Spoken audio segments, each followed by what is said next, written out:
Hello everyone, I hope you all are doing well और I wish you all the best कि आपकी stock market की जो journey है, चाहे इन्वेस्टमेंट हो या ट्रेडिंग हो, वो अच्छी रहे। आप मार्केट से अच्छे पैसे कमाएं and all the best to all of you for that. तो आज हम अभी वैसे बात करने वाले हैं जुबिलेंट फूड वर्क्स लिमिटेड के स्टॉक के बारे में। करंट प्राइस जो है वो 456 रुपये की है और मैं आपको बताना चाहूँगा कि अपने ऑल टाइम हाई से करीब मतलब मोर देन 48% के डिस्काउंटेड प्राइस पे अवेलेबल है ये स्टॉक। और मतलब मोटा मोटी रफली एक 50% मतलब डिस्काउंटेड प्राइस पे उसके आसपास अवेलेबल है।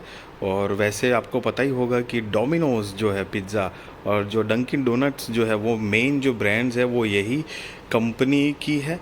और साथ में अगर कुछ बेसिक पैरामीटर्स भी देखेंगे तो 30,059 करोड़ का मार्केट कैपिटलाइजेशन है। करंट प्राइस 456 की है। 52 वीक हाई 587 रुपये है। 52 वीक लो 420 रुपये है। डिविडेंड यील्ड 0.27, फेस वैल्यू 2 की है।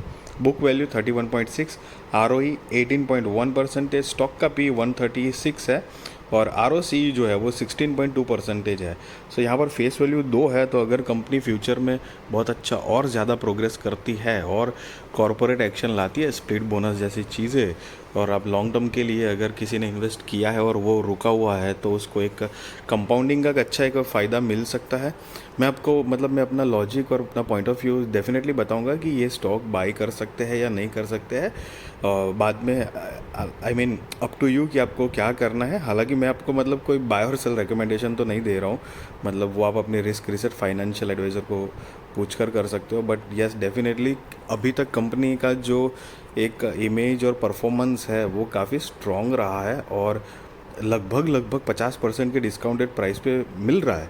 तो डेफिनेटली फोकस तो एक बार करना चाहिए हमको। होटल इंडस्ट्री से बिलोंग करती है ये कंपनी, क्विक सर्विस रेस्टोरेंट में, और सेक्टर लीडर है, इंडस्ट्री लीडर है। सबसे बड़ी बात है ये कि आप देख सकते हो जुबिलेंट फूड वर्क्स पहली ही कंपनी है, मतलब लीडर है। अब कंपनी के बेसिकली यहाँ पर क्वार्टर ऑन क्वार्टर पहले एक बारी फाइनेंशियल्स देखेंगे तो दिसंबर 2023 में 1378 करोड़ का सेल्स जनरेट किया था और जो कि लास्ट क्वार्टर में 1369 करोड़ का था। तो फ्लैट पॉजिटिव सेल्स परफॉर्मेंस है। और सब कुछ काट कूट के कंपनी का जो नेट प्रॉफिट है वो 66 करोड़ कंपनी ने नोट किया है, जो कि लास्ट क्वार्टर कंपेयर में 97 करोड़ रुपीस का कंपनी का मतलब नेट प्रॉफिट था। तो काफ़ी एक क्वार्टर ऑन क्वार्टर के हिसाब से रेंज काफ़ी कम हुई है। खैर होता है, लेकिन ईयर ऑन ईयर बेसिस पे थोड़ा ज़्यादा इम्पोर्टेंस होता है। तो ईयर ऑन ईयर बेसिस पे कंपनी का जो ट्रेलिंग 12 मंथ्स का सेल्स है वो 5,351 करोड़ रुपए के आसपास का है, जो कि पिछले साल के कंपेयर में 5,158 करोड़ का आई मीन सेल्स जनरेट किया था। अब सब कुछ समझ लो काट कूट के कंपनी के पास जो नेट प्रॉफिट जो बच रहा है ना, वो नेट प्रॉफिट जो है वो करीब 220 करोड़ रुपया नेट प्रॉफिट अभी करंट ईयर में मतलब ट्रेलिंग 12 मंथ्स में बच रहा है, जो कि पिछले साल 353 करोड़ रुपए का नेट प्रॉफिट था और उसके एक साल पहले 418 करोड़ थे। तो वैसे 2 साल से देखा जाए तो कंपनी का जो नेट प्रॉफिट है वो गिर रहा है। हालांकि यहाँ पर सबसे की पॉइंट ये है कि आप सबसे पहला अगर देख पा रहे हैं इंटरेस्ट जो लिखा हुआ है, सो आप देख सकते हैं पहले कंपनी मतलब कोई बोरिंग नहीं थी, कोई भी कर्जा मतलब ब्याज चुकाना नहीं पड़ता था। लेकिन पिछले मतलब 5 साल से आप देखेंगे तो कंपनी ब्याज चुका रही है, वो मतलब बोरोइंग्स हो या लीज लायबिलिटीज़ हो वॉट एवर, बट कंपनी ब्याज चुका रही है, जो कि बढ़ता जा रहा है। ऊपर से 165 करोड़ 163 करोड़ 176 करोड़ 201 और अभी करंट ईयर का तो 226 करोड़ का इंटरेस्ट चुका रहे हैं। तो मतलब सेल्स में ग्रोथ है, बट ब्याज और मतलब जो इंटरेस्ट चुकाना पड़ रहा है उसके चक्कर में प्रॉफिट जो है वो काफ़ी वाइप्ड आउट हो रहा है। हालांकि company still in a profitable. और इन जनरल भी अगर आप लेफ़्ट टू राइट देखेंगे तो डोमिनोज मतलब ये सॉरी जुबिलेंट फूड वर्क्स का परफॉर्मेंस नेट प्रॉफिट देखोगे आप तो थोड़ा सा ना अप डाउन वाला ही रहा है। कभी आप देख सकते हैं 118 करोड़, फिर 111, 197 और 58 करोड़। तो मतलब लगातार 3 साल कम दिया, फिर एकदम से स्पाइक आ गई 196, 318 करोड़, 279 करोड़, फिर थोड़ा सा एक साल स्लो बना 231 करोड़, फिर वापस जंप आया। तो कंपनी का बेसिकली जो परफॉर्मेंस है आई मीन बिजनेस और रेवेन्यू मतलब नेट प्रॉफिट के हिसाब से देखें तो हमेशा थोड़ा सा अप डाउन तो रहा है। बट मतलब मैं थोड़ा सा पर्सनल लेवल पे मैं अपना पॉइंट ऑफ व्यू बताऊं लॉजिकली, तो मैं थोड़ा कॉशियस हूँ। क्यों? वो जस्ट अभी एक थोड़ी और डिटेल देख लेते हैं, उसके बाद कंप्लीट में आपको जो मेरा पॉइंट ऑफ व्यू है वो मैं आपको बताऊंगा। कंपनी के रिजर्व्स अगर देखोगे तो ये सितंबर 2023 के एक बारी हम मतलब हाफ ईयर के है तो थोड़ा नहीं देखेंगे, मार्च 2023 के देखेंगे तो रिजर्व्स जो है वो ग्रोइंग जोन में है, 1906 करोड़ के रिजर्व्स है। लेकिन बोरोइंग्स जो है वो 2556 करोड़ की कंपनी के ऊपर बोरोइंग्स है, जिसमें से लॉन्ग टर्म बोरोइंग 183 करोड़ है, और मतलब शॉर्ट टर्म बोरोइंग नहीं है, बाकी लीज लायबिलिटीज़ यहाँ पर दिखाई गई है। तो यहाँ पर कंपनी की बोरोइंग्स तो मतलब लिटरली काफ़ी हिसाब से बढ़ी हुई है। टोटल असेट जो है वो भी ग्रोइंग है, 5382 करोड़ है। अब यहाँ पर सबसे इम्पोर्टेंट चीज़ है कि ऑल दो कंपनी प्रॉफिटेबल है, प्रॉफिट लेकिन कम हो रहा है, और कंपनी का पिछला जो आप ईयर्स एंड ईयर्स का अगर रिकॉर्ड देखेंगे तो कंपनी के नेट प्रॉफिट भी ऐसे अप डाउन वाले ही रहे हैं। कभी एक साल बहुत बढ़िया तो 2 साल फिर नहीं दिखाया, फिर 2-3 साल एकदम बढ़िया दिखाया परफॉर्मेंस, मतलब नेट प्रॉफिट, फिर वापस थोड़ा कम हो गया। तो इसी टाइप का कंपनी की मतलब बेसिक जो नेट प्रॉफिट की प्रोफाइल है, बिजनेस प्रोफाइल, तो इसी टाइप की है। बट यहाँ पर सबसे ज़्यादा कॉन्फिडेंस देने वाली बात यहाँ पर यह है कि आप देखेंगे दिसंबर 2023 में प्रमोटर्स की होल्डिंग जो है वो 41.94% है, एफ जो है वो 27.75% है, डी जो है वो 21.94% है। और पिछले 2 क्वार्टर से अगर हम देखेंगे तो एफ तो इनफैक्ट अपना जो स्टेक है वो थोड़ा थोड़ा ही भले लेकिन इंक्रीज़ कर रही है। क्योंकि जून 2023 में अगर आप देखोगे तो मतलब 25.22% का स्टेक था, जो अभी 27.75 है, और डी आई एस 22.33 था, थोड़ा कम हुआ है, नहीं के बराबर 21.94% का अभी दिसंबर 2023 के हिसाब से स्टेक है। और पब्लिक का 7.97% है, और अदर्स अगर देखेंगे तो 0.21% है। सो बेसिकली गाइज यहाँ पर मिला जुला के जो फोकस करने वाली बात है कि एफ आई डी आई की मतलब जो होल्डिंग है उसके हिसाब से बहुत कॉन्फिडेंट मतलब एक स्ट्रेंथ दिखा रही है कि कंपनी भले ही अभी थोड़ा मोटा डाउन साइड चल रहा है, मतलब स्टॉक की प्राइस ऑलमोस्ट 50% डिस्काउंटेड प्राइस पे मिल रही है, लेकिन कंपनी के अंदर पोटेंशियल उतना ही है।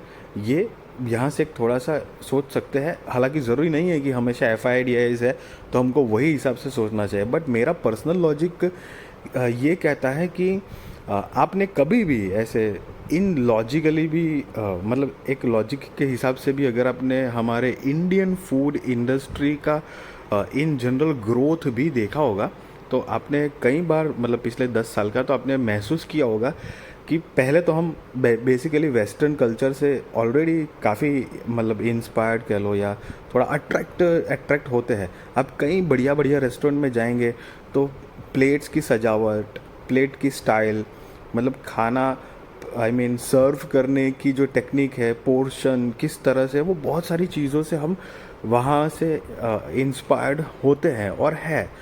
दूसरी बात कि आपने 10 साल पीछे जाएंगे तो पिज़्ज़ा और या ऐसे जंक फूड्स जो दूसरे हैं, तो पहले कोई इतना पिज़्ज़ा या कुछ दूसरी चीज़ों का इतना नाम नहीं था।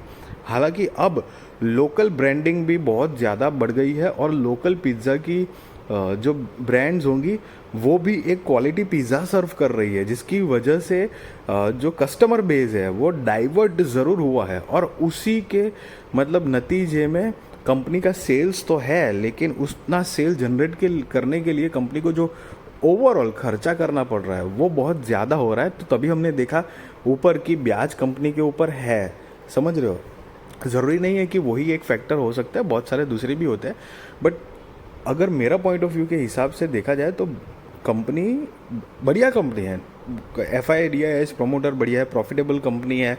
मतलब एक दो बहुत ही बड़ी डंकिन डोनट्स और डोमिनोज पिज़्ज़ा हट की ब्रांड ओन करते हैं, बहुत अच्छे अच्छे मतलब पॉइंट्स है कंपनी के पास। बट मेरे हिसाब से अगर मुझे पर्सनली एज ए स्टॉक में अगर इन्वेस्टमेंट करनी होती तो मैं बहुत ही ये वक्त पे बहुत ही छोटा सा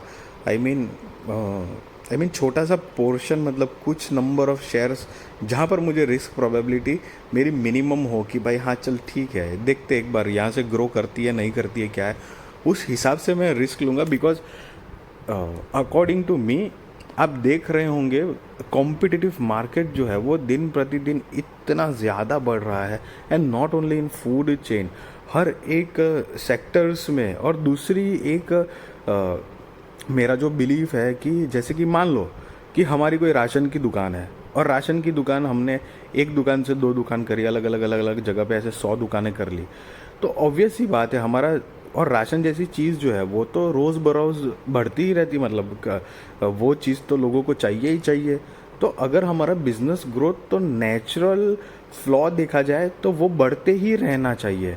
अगर वो बढ़ नहीं रहा है तो इसका मतलब क्या है? इसका मतलब ये है कि हमारी राशन वाली दुकान में ही कंपटीशन बहुत ज़्यादा आ गई है। तो हमारा ब्रांड नेम तो बन गया है, लेकिन अभी कंपटीशन इतनी है कि थोड़ा सा दिक्कत वाला मामला हो सकता है। तो मतलब ये पॉइंट आपको क्यों मैं समझा रहा हूँ, बिकॉज कई बार ऐसा होता है कि कंपनी अच्छी है, सब कुछ बढ़िया है, लेकिन ग्रोथ नहीं कर पाती है, जिसकी वजह से फिर इन फ्यूचर थोड़ा सा दिक्कत हो जाता है। या फिर यूँ कह लो कि आपने बड़ा इन्वेस्टमेंट, मतलब बड़ा पैसा अगर किसी ने डाला होगा और तो 5 साल के लिए या 7 8 10 साल के लिए एकदम स्ट्रेट अवे ब्लॉक हो जाए, ये सारी चीज़ें बनने की पॉसिबिलिटी। अब जैसे कोई बहुत सारी कंपनियाँ, जैसे एक नोकिया है, तो नोकिया मतलब जो नाम था, मतलब मोटोरोला है, नोकिया है, वो एक नाम था एक ज़माने में नोकिया के मोबाइल्स का, लेकिन आज टेक्नोलॉजी के साथ वो कंपनी ने हाथों से हाथ नहीं मिलाया, आगे नहीं बढ़ पाए, तो वो कंपनी आज है ही नहीं। आज रूल कर रहा है एप्पल, सैमसंग,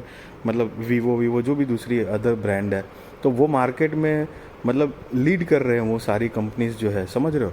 सो ये सारे कुछ लॉजिकल पॉइंट्स अगर आप देखोगे तो आपको एक बारी मतलब ये मैं और साथ में इसलिए भी बता रहा हूँ कि कभी भी ये सिर्फ जुबिलेंट फूड वर्क्स की बात नहीं है। कोई भी स्टॉक या ऐसा कुछ कंपनी के बारे में अगर आप जब भी स्टडी करो ना, तो अपने उसके साथ साथ अपना भी एक सेल्फ लॉजिक इंडस्ट्री के हिसाब से लगाओ। जैसे कोई एक एग्जांपल से बता रहा हूँ कि होटल इंडस्ट्री का कोई शेयर है, मतलब जैसे इंडियन होटल्स है जो कि प्रॉपर होटल, मतलब इसको भी होटल इंडस्ट्री लगती है, बट ये क्विक रेस्टोरेंट है, मतलब खाने पीने की चीज़ है। प्रॉपर जो होटल रिसोर्ट्स जो होती है, मैं उसकी बात कर रहा हूँ। तो होटल इंडस्ट्रीज़ है टोटल, तो आपने वो भी देखा होगा कि पिछले 10-15 साल से ना कईयों जगह पर, जैसे सोलो ट्रैवलर्स जो है उनकी तादाद जो है वो बहुत भयंकर लेवल से बढ़ी हुई है। तो होटल इंडस्ट्री भी मोटा मोटी जो जगह पर थी वहाँ से ग्रो कर रही है। आप आज की तारीख में कहीं पर भी जाओगे तो सीज़न के टाइम पे रेंटल प्राइस जो होंगे रूम के, वो 5-7 साल पहले के और अभी के बहुत ज़्यादा फ़र्क होगा। एक शॉकिंग डिफरेंस आपको दिखाई देगा, समझ रहे हो आप। So these are the thing logically आप साथ में ऑब्जर्व कर सकते हो, not only for this hotel, अलग अलग इंडस्ट्री का जब भी आप कोई स्टॉक या कंपनी को अपने हिसाब से रिसर्च करते हो तो इस तरह से थोड़ा करना चाहिए। सो गाइज एक और अगेन बात बताऊं, मैं आपको मतलब कोई बाय और सेल रिकमेंडेशन नहीं दे रहा हूं, वो आप अपने रिसर्च और फाइनेंशियल एडवाइज़र को पूछकर करना, और ना ही मैं इसके लिए एक नेगेटिव बात बता रहा हूं, बट प्रैक्टिकल बात तो मेरे हिसाब से पॉइंट ऑफ व्यू मैंने रखा है। कॉम्पिटिटिव मार्केट है, अगर इसी तरह और 2-3 साल बिजनेस चलता रहा तो एक होता है ना, बड़े लोग जो होते हैं, बड़े इंस्टीट्यूशन, उनको शायद फ़र्क नहीं पड़ता होगा, मतलब उनमें उनके इन्वेस्टमेंट में से अगर उनको 50 लाख या ऐसे कुछ अगर मान लो कि लॉस होता है तो उनको भी फ़र्क, एक झटका तो उनको भी लगता है, बट इतना फ़र्क नहीं पड़ता है। बट हमारे लिए तो 50 लाख रुपए बहुत, समझ रहे, अच्छा खासा बड़ा कैपिटल नहीं, मतलब घर बार जैसी बात हो जाती है। तो वो सारी चीज़ें कुछ नोट करनी चाहिए all the way. I hope आपको वीडियो अच्छी लगी होगी। अच्छी लगी तो ज़रूर लाइक शेयर सब्सक्राइब करिए। आपके सारे कॉन्टैक्ट के साथ भी मेरी चैनल शेयर करिए, ताकि उनकी भी स्टॉक मार्केट की जर्नी जो है वो और भी ज़्यादा कॉन्फिडेंट, सक्सेसफुल और अवेयर हो पाए। And yes guys, I wish you all the best. Be responsible trader, be responsible investor, value your money guys, and yes, all the best to all of you.